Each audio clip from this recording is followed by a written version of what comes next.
pla urbanístic que farà fora moltes persones de les seves vivendes i que portarà només precarietat i més turistes al barri, així que des d'aquí, avui que tenim un petit altaveu, volíem expressar el nostre suport visca la lluita del barri de Vallcarca.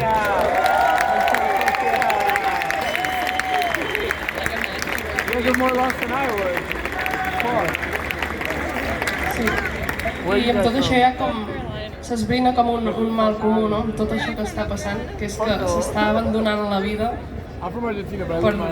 s'està posant al centre una cosa que no és la vida, que és el benefici, el màxim benefici econòmic.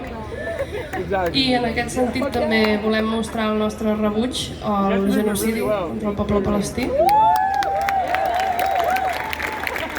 I voldríem convidar a tothom aquest pròxim 4 d'octubre a les 12 als Jardinets de Gràcia per alçar la veu per al poble palestí i també per fer pressió cap al govern perquè aturi o digui prou el comerç amb armes i amb les relacions amb l'estat genocida d'Israel.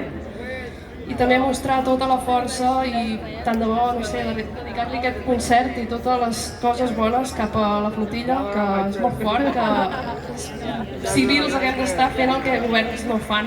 I no sé, tota la força i aquest concert dedicat a això, a Palestina.